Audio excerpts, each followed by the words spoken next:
Hi, I'm Ilya Marchenko. I'm Denis Kudla. I'm Evgeny Donskoy. I'm Henry Laaksonen. I'm Peter Toretko, and you're listening to the Game to Love podcast.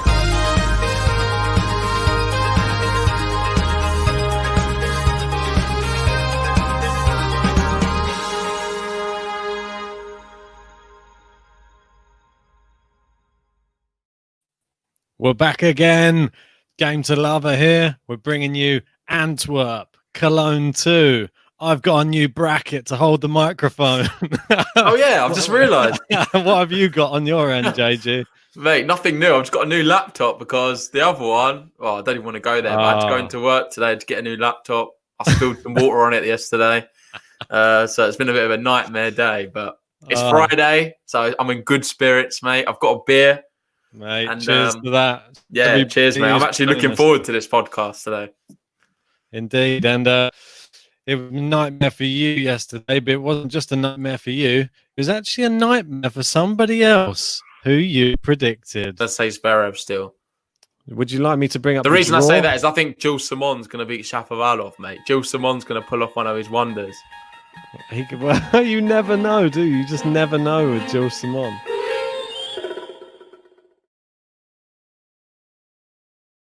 Hey. There you go. Jules Simon wins against Shapovalov and JG. Mate, you didn't get my prediction in. I literally said my prediction was 6-1, Jules Simon, 7-5. Granted, he didn't win the second set 7-5, but it's pretty mad. I called the first set 6-1. Yeah, mate. Well, you did very well. I was the person saying I thought, well, if he could get past Jules Simon, he could have a chance of winning the tournament. But yet again, I jinxed Shapovalov into defeat, and he goes out of another tournament once I tip him. So I'm going to stop tipping Shapovalov just to give him a little bit of a chance in his career. So I think I should just avoid Shapovalov, and hopefully, if he's watching, I apologise for. Mate, your internet's gone a bit funny. Yeah, yours is a little bit, but I don't know which of us it is. I think it's you, mate, to be honest. We'll see what the others say, but it looks like mine's fine on my end. I'll just see like you're robotic. Yeah, yours is a little bit of mine, but should we try and persevere? And yeah, we'll go with it. Hopefully it's going to sort itself out. Tell me if it doesn't, and I'll jump out and come back in again. Yeah, not tomorrow. But yeah, we had some. Well, where do you want to start? Do you want to talk about that match yesterday? I want to speak about Jules Simon Shapovalov because I was watching the match. Obviously, I had a vested interest. I tipped the guys for the tournament, and I was just begging that Jules Simon didn't give you your prediction. But then that first set, I don't know what happened. You either get one Shapovalov or you get another Shapovalov. You don't ever get the same Shapovalov turn up, do you? This one was a complete contrast to the other one. And you always say it's the Jules Simon effect. The reason I'm saying it, I'm just bigging this guy up so much is obviously he's a bit of a joke, Jules Simon. He's one of these guys who has got all the ability to win top matches. However, he can lose to anybody as well. The reason I thought he was actually going to win this match is purely based on the fact that I watched him against Batista Agut last week, and he lost in 2 sets, but it was very close. I think the first set may have been a tie break, or it was very tight. And Jules Simon played some really, really good tennis. Like I was surprised at what level he was playing at. Agut, we know how good he can be, so it's no surprise really that he won. Your prediction. kept those cards close to your chest, didn't you? I didn't say that and letting me tip Shapovalov, and you were just secretly knowing there was. No, well, obviously, mate, it doesn't mean anything. Like in tennis, I could think that, and then it's never going to happen. But it's very true. I'm just saying, like, I'm quite happy to be honest because I like Jules Simon. I think he's a top player, and he does make the opponent scared. He's got that Jules Simon effect, man. That's what I've been telling you. And I can't believe it. You was already putting Shapovalov in the semis. You had him to win the next round as well. You jumped the gun too much, mate. And I know. He's come back to bite you big time. Even if it had gone through, I think he'd be up against Yannick Sinner. And I wouldn't fancy him against Yannick Sinner, to be honest, in the form he's in. He's looking like I think he should have been my tip for the tournament, to be honest. He looks Well, you can see Sinner there. He beat Herbert 6-3, 6-1. And Herbert's having a good season as well, but just blew him away. And some of the really shots good. from Sinner, I didn't watch the match, saw the highlight reel. He's looking good, like really good. Yeah, he looks incredible. And he's one of these people that we've been talking about on and off, just as being the sort of next gen guy who's really performing of late. He obviously did very well in the French Open, did very well against Rafa, beat Zverev, and now you're seeing that he's continuing it. And just so happy to see him putting together a nice run of form. But unlike someone from the other competition who is on what I read, his worst run of form in 7 years. David Goffin has lost 4 matches in a row now on the main tour. And it's his worst since 2013, can you believe? Or I believe he lost 6 in a row. Gosh, I can't believe it. He's obviously was the number 1 seed in Antwerp. But yeah, it just didn't. It's not been going his way this season. He's not been able to win anything. No, I don't know what it is. I don't know why he's not been able to. Whether his mind's not in it at the moment, and all this stuff happening with coronavirus clearly has had an effect on his game. Maybe. I don't think it's the end of him. He's still relative. He's not that old, is he, Goffin? I think I feel like he's been around for a while, but I think we're still going to see some of his best stuff yet. Just not seeing it right now. And he's a really good player, isn't he? We know how good he can be. In other years, you'd expect him maybe to go on and win the tournament like this. Yeah, well, definitely. He's number 1 seed for a reason. He's up there, top 10 player. Just been not performing though. It's a bit of sad to see, really. And you've seen another result there, which we sort of wrote off. The one above, if I just sort of highlight it so that we can see. We both gave him no chance, did we? Bergs versus Khachanov. Took the first set against Khachanov. What a great performance again from him. So it shows this Bergs guy is a real good player. I've not watched much of him. I'm not going to claim to, but fair play to him. I think that's more than what he anticipated he could do. The home crowd clearly got behind him quite a bit. Whether there was many in the crowd, I don't doubt it, but it's like family, even still, the family got behind him, but Khachanov, too much for him. And Khachanov, we'll be speaking about him later on in the podcast because I'm pretty sure this is yesterday, is it not? These results? These are old results. Yeah, these are yesterday's results, and we'll jump onto today's ones. We're just going to touch on these, and we'll jump onto today's ones. Well, if we look at the top one, Raonic beat Norrie. Bit of a surprise. I thought Norrie was going to win. I've not been impressed with Raonic of late, and we've seen recently he's just pulled out of the tournament. Pretty sure that's through injury. He's looked injured, mate. The way he was playing against Borna Toric in the semi-final, the last one. Yeah, for me, it was appalling. The quality was so bad in that match, and I was surprised. People could say, "Oh, Borna Toric got to the final," and I'm always giving him so much hate. But I think Raonic on that day, a lot of people could have beaten him.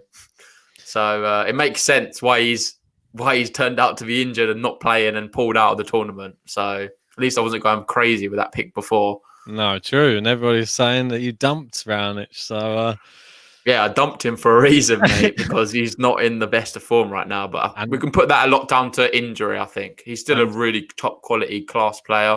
Obviously, you got Lloyd Harris, really good. Back-to-back quarterfinals for him, beating Fritz there. Yeah, that's a good result, he's a really good player, Harris. Really good. Exciting as well. You can play on any surface. Yep. Fritz is very more like one-dimensional, isn't he? Like a hard court player. Yeah, pretty much. Yeah, you don't really see him perform on any of the other surfaces. Not yet, anyway. He's still fairly young. I think he's about 23, 24.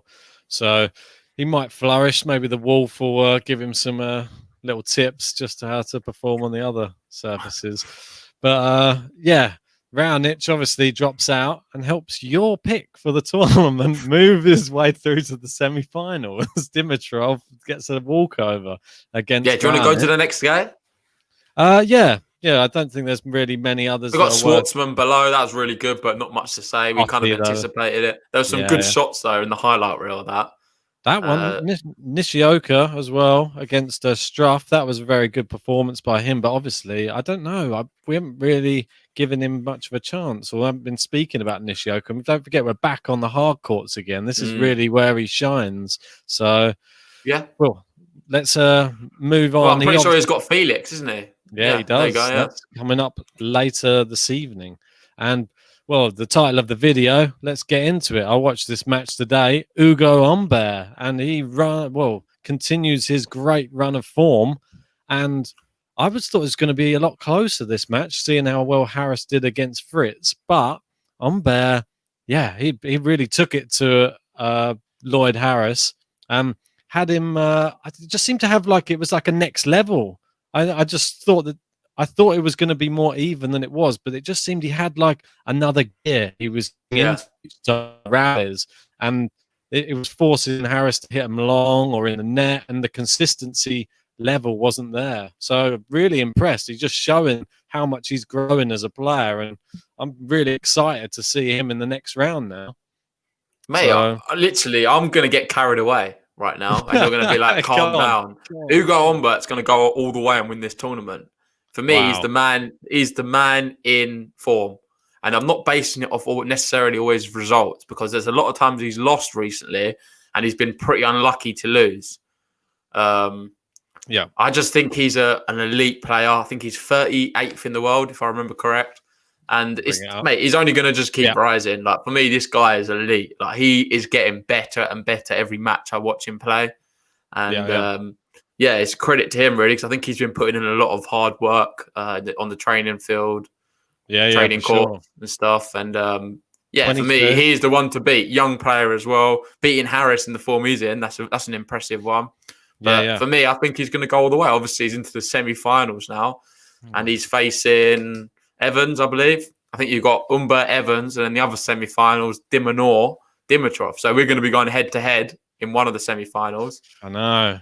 Dimitrov's going to be disappointed now you're tipping Humbert for it. I've got to stick with Dimitrov, but I just think I would not be too disappointed if Humbert goes all the way and wins. I think he deserves it. The level of tennis he's played recently warrants a trophy, I feel.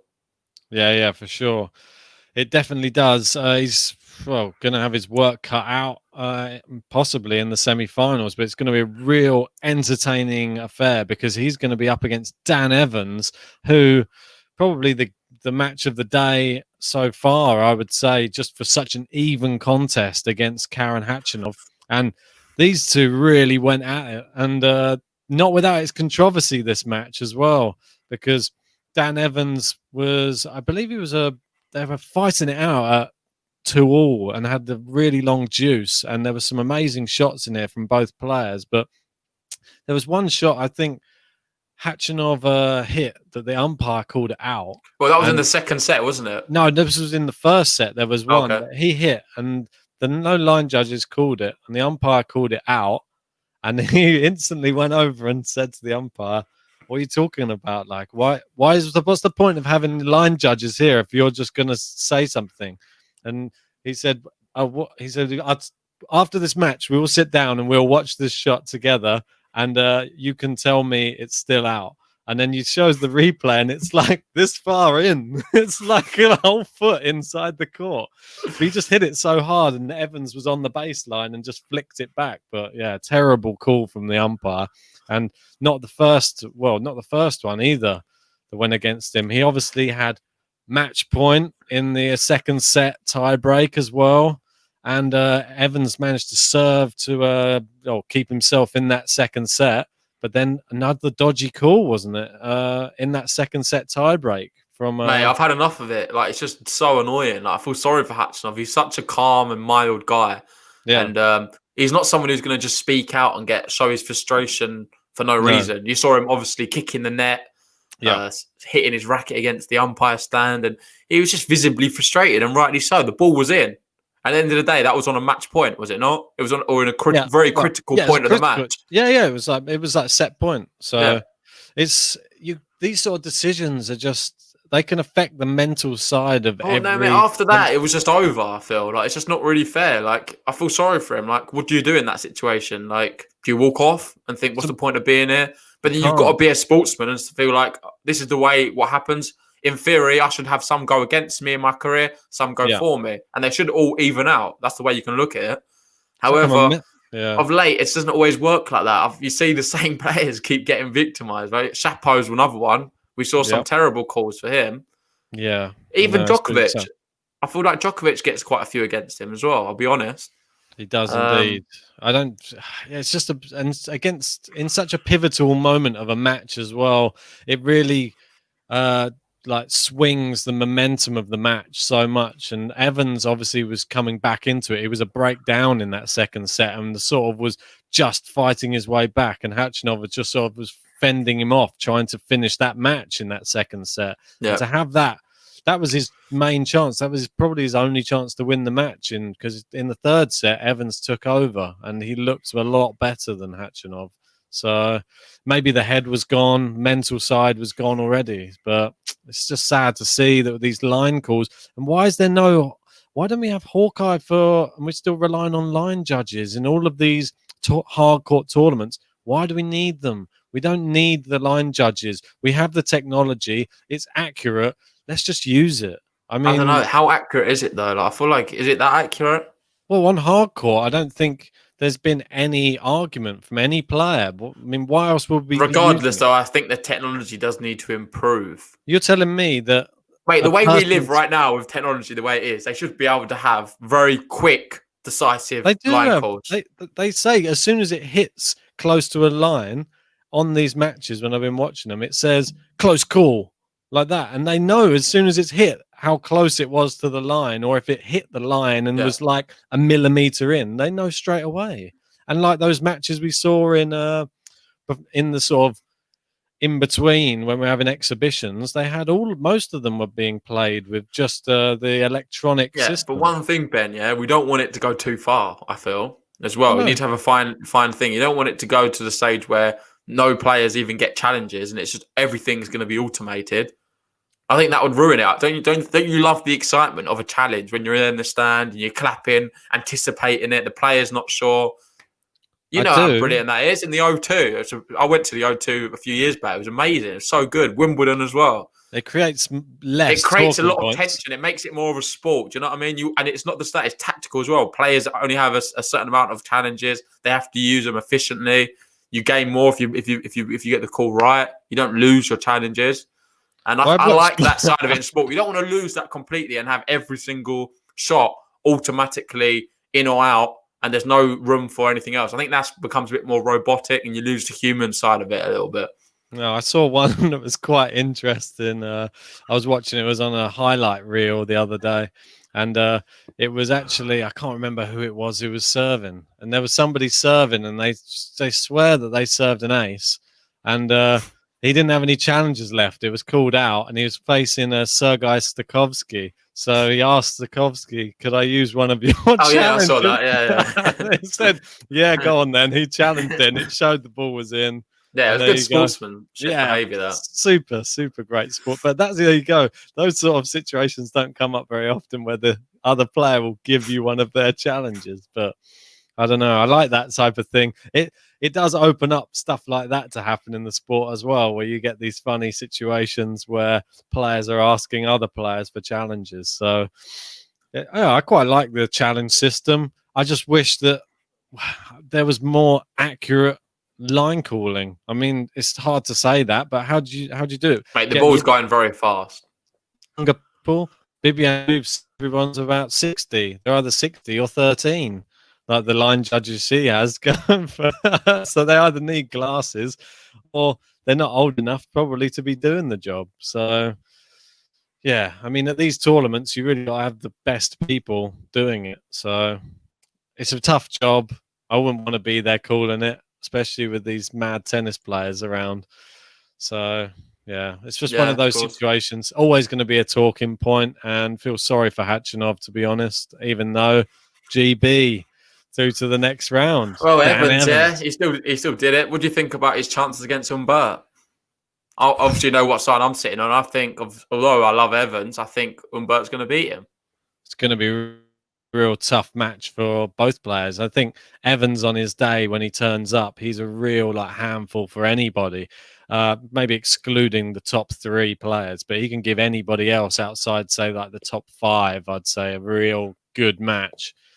Will he be able to do it against Humbert? Humbert looks like he's on an absolutely ridiculous run at the moment of form. I think it's going to be tough. I think Humbert, the way he's playing, he's winning the straight sets, and I think he could take out Evans, to be honest. And I'm sorry to say it to Dan Evans, but I think Humbert is probably going to win that as well.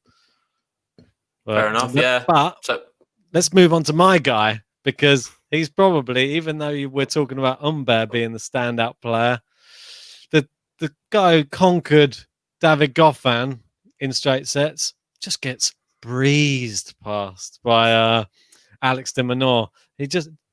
I watched some of this match and it was just easy. Like, this is how, if your like I said in the last podcast, if your movement and your speed around the court is that good, it's going to be hard to beat him. And he's playing some of the best tennis, and you know what a good hardcourt player Alex de Minaur is. Yeah, for sure. But that's what makes the semi-final really good, though. Do you not think Dimitrov, de Minaur is going to be relatively even? I feel.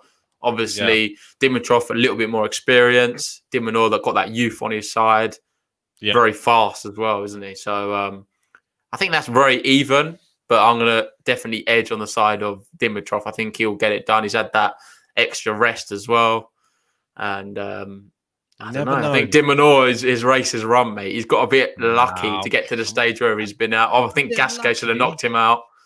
Mate, come on. He saved did he not save match points against Gasquet?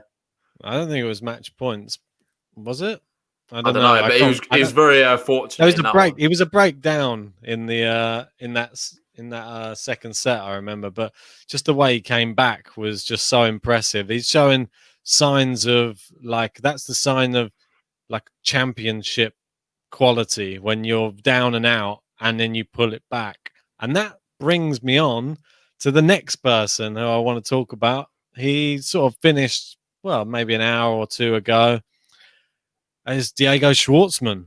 And Diego Schwartzman, this was, an impressive. Just to clarify, before you do that, we're going on to another tournament here. This is Cologne now. This is Cologne. So, we're moving from Antwerp to Cologne. That's the semi-finals all wrapped up in Antwerp. We go on to Cologne, and this performance by Schwartzman, Davidovich Fokina, he was playing out of his skin in this first set, and Schwartzman couldn't even touch him. And I was thinking, look, I thought Fokina beat him. I genuinely thought he was done. I just didn't see 5-2 in the second set. He was up.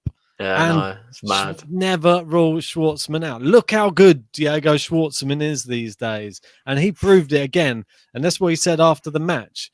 Mate, it's on any surface now, Schwartzman, as well. He's so versatile. He can play on anything and win. Well, this tournament, especially in Cologne, it's one of the slowest courts on the tour. And this suits players like Schwartzman and like a Nishioka, those type of players. They can, because they're so fast around the court, the ball is Alex de Minaur. Yeah. And their ball is likely to hang in the air a little bit. Well, de Minaur's in the other tournament in Antwerp. But in Cologne, it would suit de Minaur, this type of tournament, though. He'd be perfect over there. He would love it, mate. He should be over in Cologne. Exactly. But you see Diego Schwartzman, the way he was getting around the court today, as soon as he got a sniff, he was back in that match. Oh, my God. You saw him, his level and intensity just went up. And then you suddenly saw that it started shifting. Davidovich Fokina, and you see it in his face like, no, it's slipping away. I was one game away from winning this. And then in that last set, you saw as soon as he had that set, mate, as soon as the second set was gone, the match was over. They should have ended it there. Schwartzman was always going to run right in the third set, and like he did, 6-1, demolished him. But Fokina, you've got to be disappointed. I don't care who you play against. The level where he was in that second set, you need to be closing it out and winning the match. His actions between... That's gonna have to come with experience, though. He's still young, isn't it? But ability-wise, now you can see why I've been raving about this guy. He is the... I don't know. He's up there for me as one of the most exciting young prospects on tour. 100%. Like, he's so good. Like, I remember watching him in the Young Gen tournament last year. Wasn't that good. Wasn't that impressive. But then again, he was playing some really top players there. Obviously, Sinner was the only guy who won it. I think de Minaur come close, maybe a finalist or semi-finalist. So for me, I was super impressed with Fokina because he was battling with them guys. And it was a bit unlucky, really, in some of the matches not to win them. Well, he was unknown, though, wasn't he? A bit unknown then. Yeah. So now he's definitely not unknown, though, is he? Yeah. He's made a name for himself now as well. And there's Lamb there. How you doing, mate? He's loving Schwartzman. Schwartzman, my man. Well, we have to agree with you. Schwartzman today, and he said it best after his match because the guy was asking him. He said, I already had questions to ask Davidovich Fokina after the match, and now I had to completely rewrite my questioning due to that. And he said, well, at the end of the day, I've got this ranking number next to my name for a reason, and it's because I fight till the end, and I'm a true fighter on the court, and he's proved it again. You can never rule out Diego Schwartzman. He was so quick around that court and just never gives up. And that's the sort of heart of a champion, really. So looks good for him in the next round. Well, one you skipped over there, Ben, is Gilles Simon, Yannick Sinner. Well, I haven't skipped it. We're going to get to him. Let's go on to him. And that's the Gilles Simon effect, Ben. I keep saying it. Would you have thought Gilles Simon could bagel Yannick Sinner today? No chance. I didn't. I don't put anything past. And we know how good form. That's what I'm saying. You can't just dismiss Chapo based on the fact that he was playing bad. Gilles Simon does it to anyone. I've done it to Medvedev. He don't discriminate, Gilles Simon. He don't discriminate. You can bagel any of you. Watch out. Even the big three need to be careful. You don't know against Gilles Simon. Hey, he's French for a reason. He loves his bagel and baguette, so be careful. He definitely loves a bagel and a baguette. You're right. Maybe that is the key. Maybe that is it. He's just got French running through the veins, and he just loves just getting. What I want to ask you, after that second set, was you worried the fact that did you think maybe he would be going out, Yannick Sinner, or do you think he would come back in the third? I thought it was one of those freak Gilles Simon sets that you see. It's not a freak. It's not a freak, mate. This is the norm. It's a freak within the match, though, because you see him lose a set and then he suddenly just goes into God mode for one set and completely decimates top players. So I don't know how he does it, but he does it. And then the next set, Sinner probably came out of his spell, the Simon spell, and then managed to actually get back in the match again. But yeah, well played to Yannick Sinner. That shows real fight, that just to be able to get it over the line when all the chips were suddenly down in that second set. So well played to him. Really and that leads to the semi-finals. Have you got the draw up for the semi-finals for that? I can bring it up. And while we were talking as well, Zverev's just gone through there. So my pick, he's through. But again, he's making it hard work of himself, isn't it? Going through in 3 sets. Yet again, he can never get it done in 2, can he? Well, I was watching this match as well. The thing is, you can't do that against a top. If he does that against, say, a Schwartzman and has a set off, he loses, in my opinion. Yeah, it's not a set off though. On this occasion, he's actually carrying some sort of injury, and in that second set, his movement was a bit I don't know, scuppered, and just before they went into the tie break in the second, yeah, that was it, scuppered, hampered, yeah, just before that tie break where he lost the tie break, he was had a very long medical timeout before the tie break started. Well, hopefully he still plays against Sinner.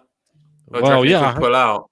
He's played a lot of tennis, isn't he, Zverev? Something we don't realise. He's played so much tennis of late. It's a rematch of the classic match. He might be wanting to get his revenge, though, surely, because obviously he lost to Sinner in French Open. Might be wanting to get one back. And in theory, this is more stacked with Sinner than the French Open one. Sinner's a lot better on hard than he is on clay. So exactly. Well, his game suits it more. So you'd fancy him potentially to have a better chance. A wounded Zverev. Yeah, but I think Zverev, he's gonna come back. He'll be fine, and he's gonna end up beating Sinner. Where's your guy anyway for this? Oh, he's already out. Still someone that played to. I didn't. Who was my actual pick? I don't know if he was the pick for the top. I said he was going to make the semis, but then I don't know if I actually followed through. I think you bottled it, mate. You didn't give a pick, probably. No, I think I was too scared of Gilles Simon effect. I know, but anyway, it's going to be interesting to see Zverev. Yeah, and then the other one is what potentially Nishioka or Felix versus Schwartzman. Yeah, I mean Schwartzman after that performance. Well, are we going to see another Felix final? Is he going to be? Well, I think Felix is going to beat Nishioka, but I think beating Schwartzman is going to be a big ask. But it wouldn't be the craziest thing in the world. However, if Felix was to get to a final, would you fancy him? I think he could be playing anyone, and I think he would lose. I don't tough, know. It's isn't just it? mentally he's not there for the finals right now. What would be really interesting, I think, was if he was to be in the final against Yannick Sinner, because obviously 2 very young players, inexperienced in ATP finals. If you Yeah, but can't Sinner for me seems a lot calmer. yeah, but if you can't take a set off of Yannick Sinner in the final, who's going to have surely as many nerves as what you are? Then what's I don't know. going I don't on? think he was nervous, mate. Did you not watch him against Nadal? Who? He just loses confidence, Yannick Sinner, Oh for me. yeah, Yannick Sinner's just like an old head on young shoulders somehow. I don't know how Mate, he's like a 40-year-old in an 18-year-old body, for sure. It's bizarre. He's got that ginger power, mate. I don't know what's going on. Ginger Italian power. And, the Italians, such great crop of players coming from there at the moment. Yeah. So, yeah, he's a really great prospect. I would love to see him get into the final. I would love to see him win the whole thing because I think that would be so promising for the next gen. Really looking forward to seeing what he can produce. I think he could be up there with Rublev. If he can start grabbing some ATP tournaments now, we could be seeing even bigger things from him coming into maybe the Australian Open, those type of things. You might see him go one step further in the tournament. So, well, Ryan agrees with you, mate. He reckons Sinner versus Felix in the final would be sick. Oh, for sure it would be. I mean, Felix, either of those people that would probably hurt more for Felix if he loses it than all the other finals. Yeah, exactly. This is the one where maybe he would probably be the favourite in terms of I reckon he'll be the bookie's favourite to win. He would. And that's going to come with extra pressure for sure because he's going into a match where potentially he feels like he should be winning it. And then if he loses that in a final, all the media are going to be going for him. And it's just not a nice place to be. For his sake, I hope he can sort of just get this away from him and just get a win in the final and get it over with. Then everyone's going to stop talking about it. Yeah, for sure. I mean, it's just one of those. He's just trying to just get the monkey off his back, isn't he?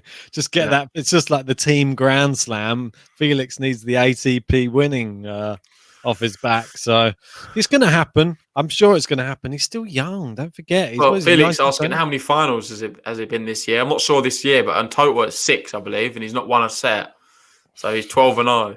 It's it's not good. It's really sad. I mean, for someone with so much potential, you just want to see these young players hit their potential. And we need it for the next generation of the sport as well. I just want to see. I just was going to have a look back through some of Felix's form from this year. Should we have a look through some of that? Yeah, why not? I don't know. I just thought it just might be interesting just to have a quick look through. Sorry if you're going to see me typing stuff in. It's all right. I'll put it on this while you do that. But yeah, why you actually talk about that? Before, you were talking about Italians earlier, and there's something I wanted to talk to you about. Obviously, we've got Sinner doing really well right now. Another good young Italian is Berrettini. What's he playing at? He keeps pulling out. He's pulling out of all these tournaments. I don't understand. He's not played much tennis, really. And he's just pulled out of Vienna. It doesn't seem to be an injury either. I'm not sure what's going on with him, but he just seems to be pulling out of a lot of tournaments late. And that's not a good sign, is it? What do you reckon it could be? Obviously, we can't really speculate too much. Is it something to do with the whole virus or the fact that he's just not really... Maybe there is a bit of an underlying injury. You never know. He's not released anything from what I can see, but when players stop entering big tournaments, it's a bit of a worry. And obviously, we got Djokovic isn't playing in Paris, is he? Yeah, but that's just tactical for the fact that he doesn't need to. Yeah.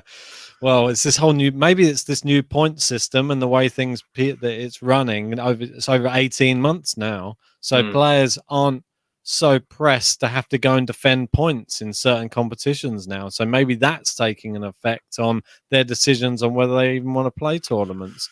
So you can avoid tournaments. Oh, of course it is. But for Berrettini's sake, it doesn't make sense. I understand Nadal Djokovic. That's a different sort of thing. Obviously, they both want to just maximise the amount of points they can get. Djokovic wants to be able to end the year on number 1. So he gets closer to... Well, I'm pretty sure he'll overtake Federer's record of the most weeks at number 1. Nadal's going to try and maximise as much as possible to try and get number 1, I believe. I think it is possible, but extremely unlikely. Djokovic would have to lose a lot of matches, I believe. Hell of a lot. But them two are different. For me, I don't understand why Berrettini is missing so many matches. It must be something to do with an injury or something to do with the virus or a personal matter. I don't want to speculate too much, but it's a bit strange, to say the least. Yeah, it is a very strange and just very sad. He's one of those players that we think if he could just up his level one little bit more, he could be touching Grand Slam finals potentially. And he just doesn't seem to do it on the big occasions when he gets to those real big stages. He's going out. Obviously, went out to Rublev was it the last Grand Slam or the Grand Slam before? It was a US Open. He went out to Rublev. Yeah. Yeah, it's just a little bit of a... Nothing wrong in that, though, mate. Rublev is he's a tough customer, isn't he? I think it's an understatement. The way he's playing this year, Andre Rublev. Yeah, he went out to him, obviously, in the US Open, and then he went out to... Who did he go? Casper Ruud, wasn't it, in Rome? And then Daniel Altmaier in straight sets in the French Open. So that's a little bit sad. Obviously, Daniel Altmaier was a bit of a surprise package in where was it, in the French Open? So I just bring it up there just so we can have a quick look. Yeah, I mean, yeah, it's a little bit sad, but what do you make of some of his performances here? I mean, the people he's beaten, he obviously beat Ugo Humbert there in the guy that we've been doing the video about in straight sets at the US Open, and that's a really impressive result. Beat Casper Ruud straight sets, but then goes out to Andre Rublev. And Berrettini, he needs to really, I don't know, what do you reckon his best surface is? What do you reckon he's most likely to finally get the furthest in Grand Slams? Do you think it's going to be hard or clay? Yeah, hard court for sure. I reckon US Open, he stands the best shot in. I like him on that tournament. Maybe Australian Open as well. But he needs to keep playing, mate. I'm not sure what's going on at the moment. I don't want to speculate too much, so I guess we'll just move on from that. We don't really know. So I want to address, obviously, something. Ryan's saying is Nadal playing in Paris. Yeah, we said on the last one. Yeah, he's got put his name down. He's going to be there. It's a bit of a stacked card there over in Paris. He's going to be leading the way, really, with no Djokovic. You'd fancy Nadal's chances to take the tournament, to be honest. So, just having a look down a few more of these comments. We'll have to address Gregor's there. I don't think Djokovic is playing, mate. So I don't think he could. No, in Vienna he is. is. I said Vienna. Oh, sorry, apologies. I don't think he's playing. I thought he said Paris. No, Vienna. He's in. He's got a wild card. That's true. We said that, and I was going to address. I wasn't mugging JG off. He actually said wild card. Then I looked it up afterwards, and he did have a wild card into the event, and he must be obviously hot favourite to win in Vienna now. So it's hard to look past Djokovic, mate, and you'd think he's going to do it. To answer Mira's question, that's a really good question, but I'd have to study. I'm not really sure what places are up for grabs. Obviously, if new ranking changes and the way it's working this year, it's something I'm going to have a look into. I don't know if you know, Ben. I don't know currently, but before the next podcast, we'll do a little bit of research into who could potentially make the ATP Tour finals based upon the last remaining events that we've got. I did see a good graphic actually on Twitter earlier, but I can't remember it exactly, and I don't want to just guess some of the stuff. Next podcast title will have the race for the ATP Tour finals, and then I think it's coming up as well, so it's going to be quite exciting. I don't know if they're going to let people in, but if they do, I might try and get some tickets. You never know. You never know how things are going to sort. They might allow few people in, like they're doing in other places, but not sport in the UK at the moment's not particularly big for fan appearances. Obviously, the football's still got nobody there whatsoever. So. Are they going to let anybody in? I don't think there's any concerts or anything going on in the O2. So I think it's going to be very tough to think that there might be actual fans at that event. I wanted to touch on, if we move away from that, something that you were saying to me before the podcast. And you were sort of I think it might have been something you'd seen online, and it might have been something to do with a bit of stocks and shares. Here we go. This is now It's I'm talking, Ben. I was waiting for you to say that. Obviously, for you guys who don't know, I've been really invested in my stocks and shares at the moment. It's a good time during this pandemic.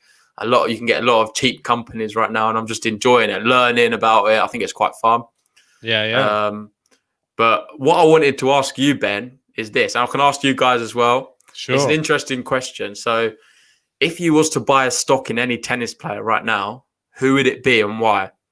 So while you're thinking about it, I'll give you a bit of like background. So let's look at some of the players. You've got like the Nadals, the Federers, the Djokovic, them type of guys. They're like the Amazons, the big companies, like the Apple, Tesla. like Tesla. I think Nadal is a Tesla, like a proper big company. These big guys. Yeah. You don't want to. You can invest in them. They're probably going to still grow. They're still going to win some Grand Slams. But what I want to find is a hidden gem. I want like a penny stock, mate, like a really cheap stock no one knows about. Maybe an IPO, if you know a bit of stock lingo. A new stock was coming onto the market. They're doing a public offering for this share. Who are you going to go for, Ben? Who are you going to buy? Where are you going to put your money? I've given you £100. So put some money down on some shares.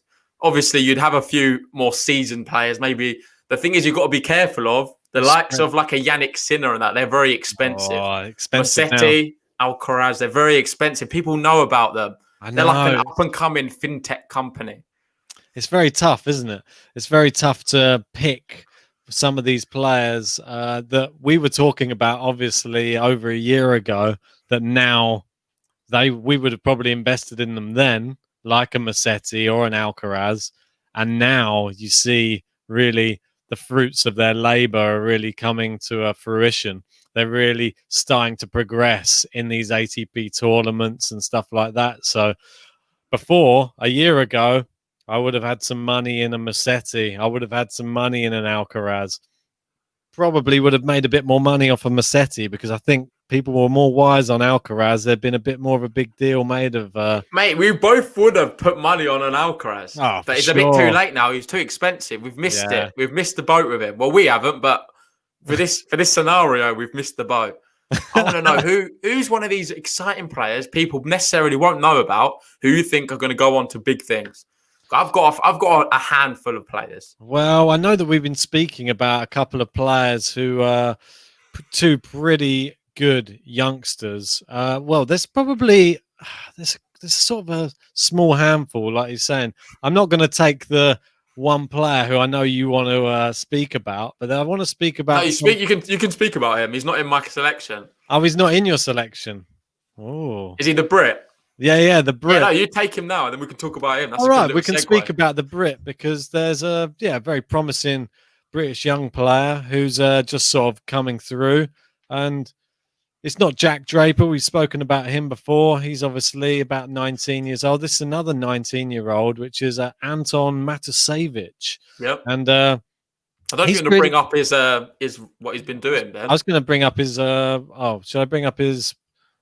One sec. Anton Matasevic. I'll try and spell it. Yeah, while you're doing that, business saying I would invest in Bjorn Borg. I'm not sure if he's going to be winning any more slams now, but yeah, it's a very expensive one. Obviously, an old company. If we just have a quick look and then ping over to have a look at Matasevic here. This is the 19-year-old Brit, and you see his recent one. And he's actually playing and lost to today another player that we've been speaking about as well, a Polish guy, Casper Zuck, who is, I think he's around 21 at the moment, and really promising young player on the tour, Casper Zuck. And he had some very good performances. I think it was the beginning of this year or maybe the back end of last year. Even in the exhibition stuff in Poland, he's been beating everyone, more experienced players. We've seen some really good talent come out of Poland recently, obviously on the women's side, with Iga Swiatek winning a slam. Incredible player she is. Amazing. We've missed the boat with her as well. We can't buy her. She's too expensive. She's gone. You see her skyrocketed. Instagram followers, I think they went from 10,000 up to about 400,000 within 2 days. So yeah, she's business saying no way. What Brit? I think he's going on the fact that the name Matasevic isn't British. Yeah, I know. Yeah, but apparently I think he's born in Kent, I believe. So yeah, he's as British as they come. Yeah, and he's an incredible player. Ben will go down there. If you scroll down there, there's a lot of green. He's won a lot of matches. A lot of them you can say are maybe exhibition stuff, but we just really believe in the guy. He's 19 years old. Well, let's have a look. It could be a wise investment. Well, look at some of the players who he was playing against here. He played Kyle. What was it? He lost to Kyle Edmund here, 6-1, 6-2, 6-1. But he lost to Kyle Edmund here, 7-5, 6-3. And that against somebody who's in the top 50 in the world, that's a pretty incredible performance, to be honest. Yeah. But the reason I've not picked him is because I think he can be got at. I've not seen anything of recently which has blown me away. However, he's a really top player. And maybe I would buy a handful, just a few quid. Just get a few shares in him just to play it. Because I think he's got a lot of potential. And he does look like a really promising young British player. We've got Jack Draper. But I personally think this guy could surpass Jack Draper. I think they're both going to be head-to-head. It could be the new Kyle Edmund, Dan Evans. Well, yeah, you never know. I would love to see that as well. Obviously, Jack and hopefully Draper, even better. Maybe one of these could actually win something notable, like a Masters 1000 or a Grand Slam. That would be amazing. And they've certainly got the game. They're really impressive. Matasevic is a really good doubles player as well. Yes. I'll let you talk about that. I know you was looking at it. I'll flick it over there. Look, you can see his doubles form there, and he's obviously he's been playing in boys doubles. But you see there, they won the US Open boys doubles with another hot prospect, young hot prospect, Bulgarian talent is Andreev, who he's another really good player as well.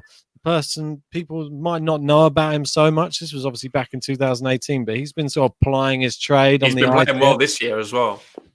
Yeah, so he's another very good player. And these players, they might not be peaking at your very young ages in your like 19, 20.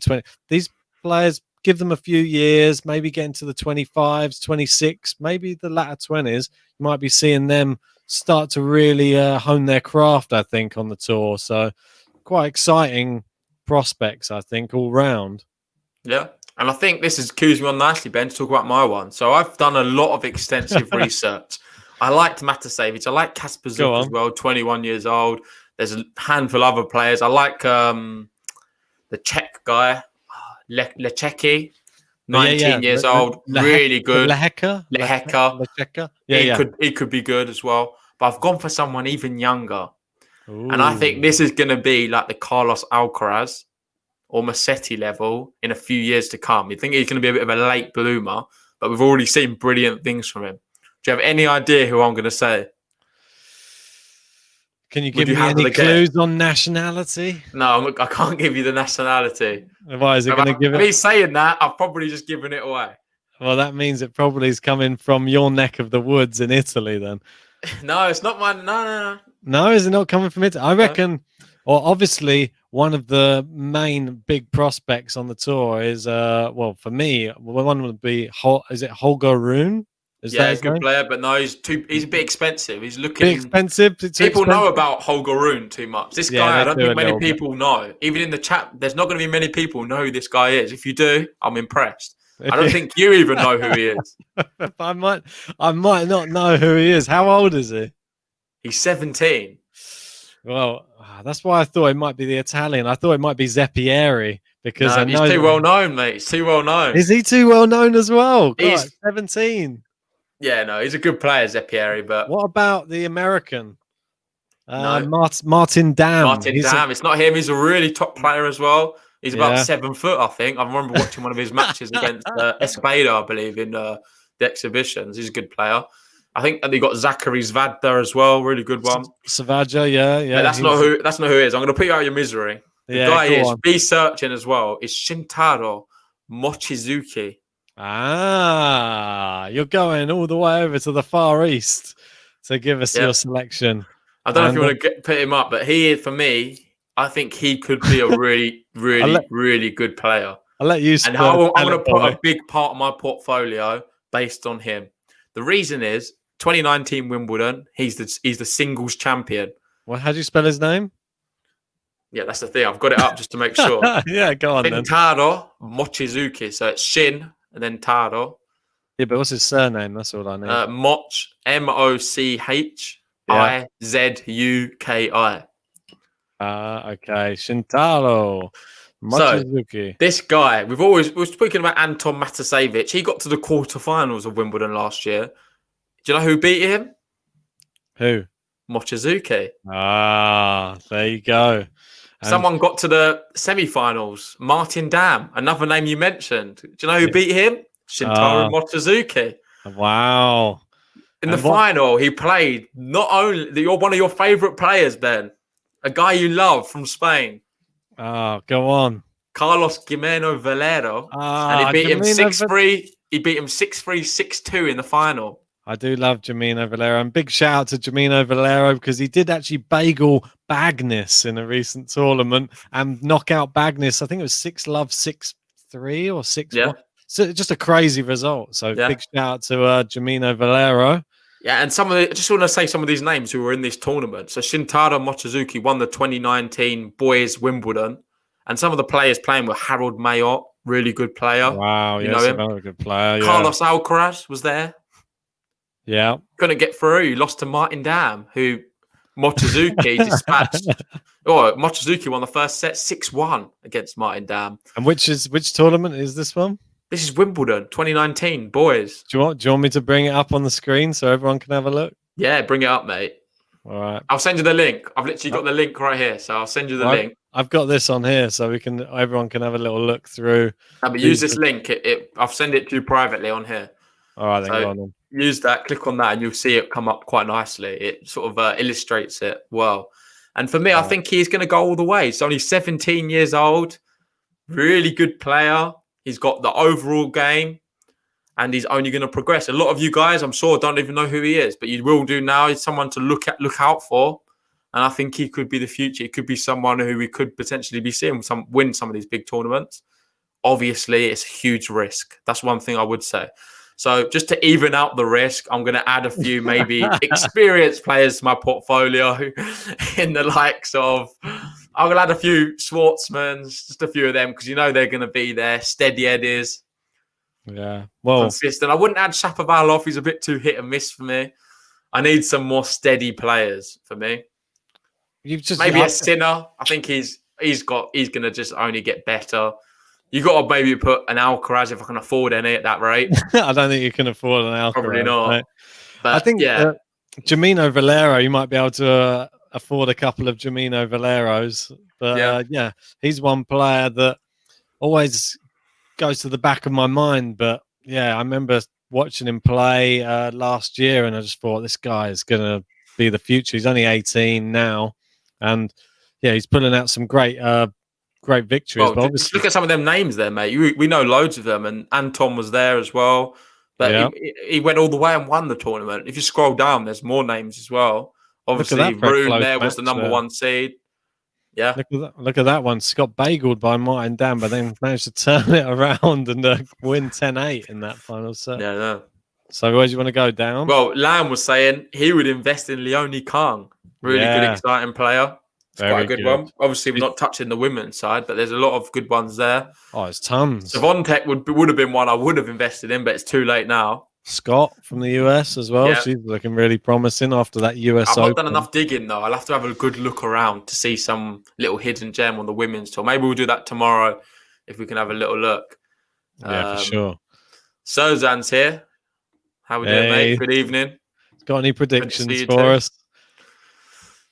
Look at what's that? Visnia wants to know what's that? No, it's the only other cold one I have, and it's a Henry Weston, mate. It's the strong one. So lucky it's getting towards the end of the podcast. But no, anyway, Ben, that's that for that. Not really much to say about it, but he's my pick. Yeah. That's what I'm going to put. I'm going to go heavy on the portfolio with him. Mochizuki, a name to watch out for. Let's see how he does. I probably jinxed him, and he's never going to win a match ever again now. Well, we already know about the ones that we were speaking about probably last year. Everyone pretty much knows about. I think Oh yeah. drawn your Also, attention? one last thing. Mochizuki Go on. was playing today as well. He's in the semi-finals, I believe, of an ITF. I think in Turkey, maybe, or Egypt. Egypt, yeah, in El Sheikh. Yeah. And I believe he was playing Manafov, who I'm not familiar with. But he went to 3 sets with Manafov and beat him. Yeah. He's been to 3 sets with everybody he's played this week. Yeah, not the best, but mate, he's found a way. He's probably he's just doing a bit of Zverev, taking a set off and then coming through with the victory. Well, mate. I think I'll wrap it up there, Ben, unless you've got anything else to say. No, not too much. We'll just keep on trying to bring you the latest and greatest players. I know it's a reason that a lot of you people tune into us, because you don't just, when you come to Game to Love, you're not just going to get your big 3, your ATP and all of that. We go deeper than that. We go in the background. Mate, we just love the ITF. So the reason we started the podcast because of the lower ranked tennis, we just really enjoy it, and hopefully you will too. Yeah, we will tell you the people who are coming in the future. And literally, we've seen it with some of these players. Massetti, we were talking about last year. He's been smashing it this year, and looks like he's going to go on to big things. So keep your eyes peeled, because some of these youngsters, they're going to be coming through at some point soon. And we'll just keep our ear to the ground and see what other promising prospects are coming through. Because and then also another thing we can add is this weekend, obviously, we've got some finals of some of the matches. Hopefully Sunday we can cover a live watch along. I'm not sure which final, but do you know which one we're going to do? Antwerp. Yeah, Antwerp for sure. Yeah, we're going to cover, I think that's the bigger tournament, to be honest. I know that there's probably some people hoping for Zverev to go through, probably Jagger. He'll probably turn up there hoping for that one. But yeah, I think if we can do both, we'll do both. But I think most likely we'll just do Antwerp final. And fingers crossed we get the final that we want to see there. Yeah. So who do you reckon is going to be the final? Come on. Did you already give your selection? I've already said it. What? Who do you reckon? You reckon? I'm going for Humbert and Dimitrov. Dimitrov, and then Dimitrov will beat Humbert again, because it's a case of Humbert's going to play better and just probably warrant to win, but then Dimitrov's going to come through and win anyway. Fair enough. That's as good a reason as any. And I'm obviously not going for Dimitrov, because Dimonor, the demon, he's my guy. He's cruising through. He bageled Giron. Come on. Dimitrov, who? He's just going to breeze past him too, sliding around the courts. So it's going to be him versus Humbert in the final. Epic. Dimonor takes the ATP title. Thank you very much. And in the other side, although if Sinner is in the final and we see like a Sinner versus it was the other young guy, well, it's Felix, wasn't it? Felix Sinner or something. That would be maybe an exciting watch along. Schwartzman Sinner. Or Schwartzman Zverev even. That would be pretty good. You could probably that's why I'm surprised you say that's the bigger of the two. Felix isn't through yet. No, but I think Schwartzman Zverev would be a bigger match than any, to be honest. Let me go back just to see if they've just kicked off, and Nishioka's up a break in the first set. So it might be Nishioka Schwartzman, which would be really interesting. I would love to see that match, because this court suits both of them so well. They're like are they the 2 shortest players on the tour as well? Would that not be like an interesting one to see? Probably, yeah. I think they are. I think they're 5'5" and 5'4". Am I doing them a disservice? Are they not that short? I think they are pretty short, both of them. So yeah, battle of the shorts. That'll be interesting. Well, it's proven that this court suits those type of players and the quick, short guys around the court, because Nishioka, he's taken advantage straight away. So going to be interesting. But yeah, we'll bring you the Antwerp final on Sunday. I believe it's 4:00 in UK time. So join us. Thanks for listening. Make sure you like the video, subscribe if you've not already. And yeah, we'll see you for the weekend. Peace.